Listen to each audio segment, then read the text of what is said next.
So this session we'll aim to address how we bridge that gap between where we are today and where we collectively want to be with regards to smart cities in terms of innovation, technology, financial sustainability, and more importantly, the socio-economic impact that will deliver on inclusive development.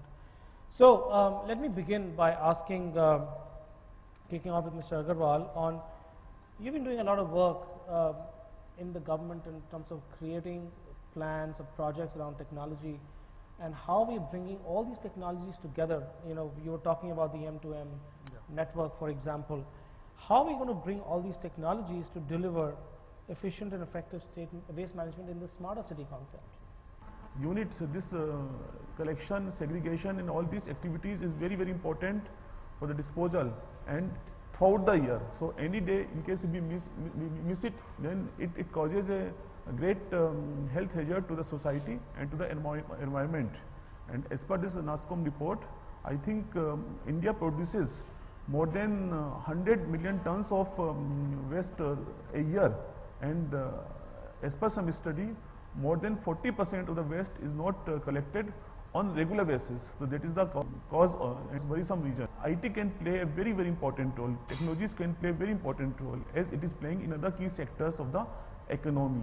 But definitely we need to see to it that while planning the technology, it has to play a center role so that it has to be integrated with all the other sectors. So here, as government has come out with different visionary plans like Digital India, this smart cities development, and of course this right now they have come out with the 500 cities under Amrit city category, planning of the Amrit category. So all these plans have got the potential of converting India from developing to the developed country category.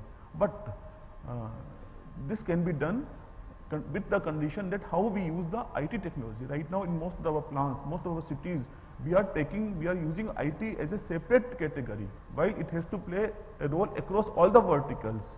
And city planners, city administrators has to plan all the city facilities, whether it is a smart water management, smart traffic management, smart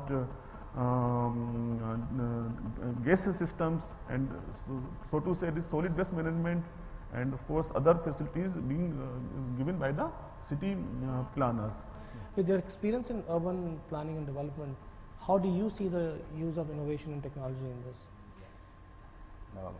As the Honorable Minister said that we have a 200-year-old history of planning.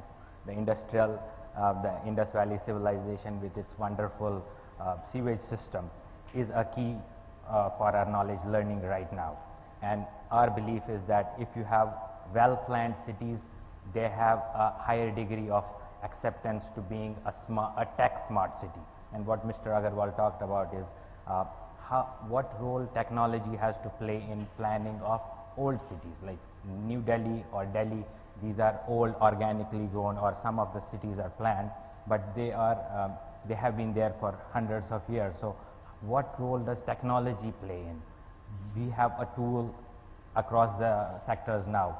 We can integrate water supply, we can integrate sewage, solid waste, land use, all through a system called a geographical information system, short GIS. Like GIS is the key to a smart city. So what we do is we integrate all existing even revenue records, land records, population, socioeconomic data, then land uses, and then lay over it what our physical infrastructure is going to be, what our social infrastructure is going to be. Part of physical infrastructure is solid waste management. How do we integrate solid waste management system into a GIS? And then comes technology in specifically, as in we would have a GIS system, a GIS GPS enabled truck, a GPS enabled smart bin, a GPS enabled solid waste disposal site. How far are we, if you look at the municipalities, right? If you look at municipal administration and the process they follow, and what Umar and Mr. Agarwal have been talking about, how far are we from actually getting this out there? How do we approach this to get this implemented eventually? We also have to think, what does the solid waste rules say? Today it's talking about source segregation, it's talking about source collection. if we can enable municipalities to identify with GIS and with planning land which can be used for composting, localized composting. We can help RWAs, manage the organic waste better, within their localities. Whatever is the kind of single window system that people are talking about, that you are having localized recycling. Suppose even a kabadiwala or a rack picker having a mobile phone, according to me, that is smart.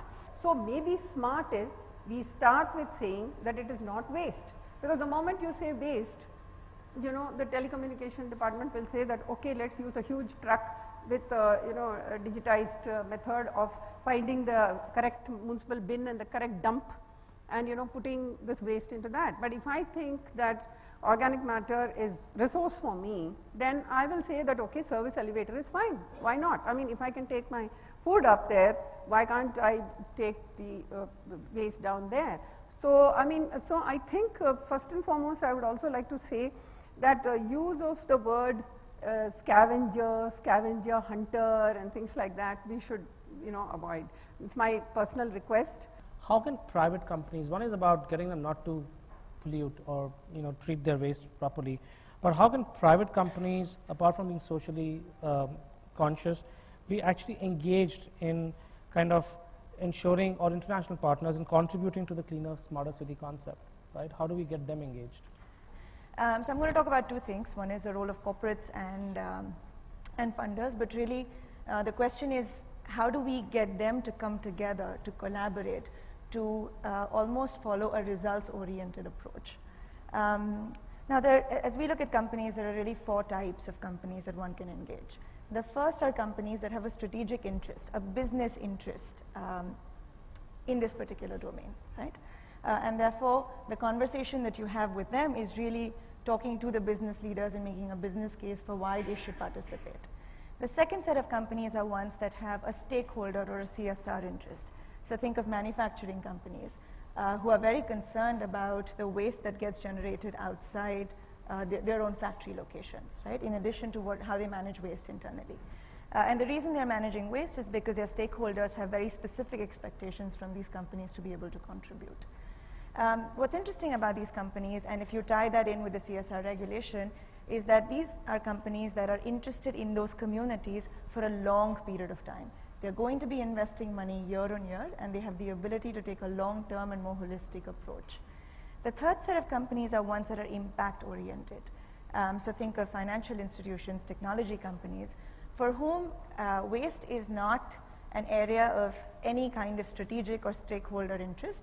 But if you're able to make a case to say that if these companies are able to make specific investments that yield long-term returns and you're able to quantify it, then there's clearly an area of interest. And then the fourth, which are very, very critical, are companies that again have no specific interest or competence, but that can be very catalytic. So think of the media, think of technology companies that are able to, if you go to them with specific strategies, then they're able to come in and take interventions to scale. Something that we're currently working on is a model where you bring together multiple stakeholders. So the government, funders, and funders like a USAID, a Gates Foundation, the Tata Trust, etc., who are now seeing a shift in their own role. So organizations that were actually funding projects are now asking themselves, how can we be catalytic? How can we set up these results-oriented platforms where you bring in multiple stakeholders, co-create a roadmap? So if the government is able to put in clear targets, if the government is able to come in and say that we will ensure that permissions are given far more easily than they have been given in the past. If these set of stakeholders are able to come together along with the corporate sector, with implementation agencies, with community-based organizations, with local municipalities, and with corporates, and you're able to co-create a concrete roadmap, very much like you would do a fairly detailed planning exercise, except this is being done at a different level, and really follow a few key principles. One, when you bring in multiple stakeholders around the table, it really is very, very important to ensure that all of their incentives are being met. And like we say, when you talk to companies, there are logos and egos, both that need to be managed, right? But really to create a platform that allows that to happen. The second is to really have a results orientation and almost a program management approach where you're supporting all of the stakeholders through the life cycle of that project and really ensuring that their roles and responsibilities are very clear, but also that you're providing support across the board. The third is building capacity. Building capacity to do each of their jobs well, but building capacity also to ensure that they're able to work more efficiently across this sort of value chain and across multiple stakeholders.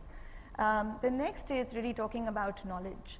And knowledge as being something that you generate constantly and that you spread across the entire project, right? So it can't be research that one does at the beginning of an engagement, but it's really knowledge and information that you're driving throughout the value chain.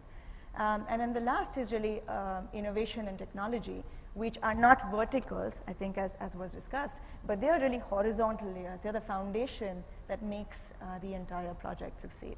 So that's sort of the approach that that we're taking and seeing a lot of demand. You talked about a lot of insanitary waste, etc. But I take a small issue of plastic bags, right? There is a law, but it's just not enforced. I mean, a small town like Ooty, I'm sure people are aware of Ooty, has actually enforced that really, really well. I did not see a plastic bag anywhere, whether you're in a hotel or you were in the market. And a good waste management system is therefore very important from a public health perspective, from an environment perspective. Do you want to share some views on that?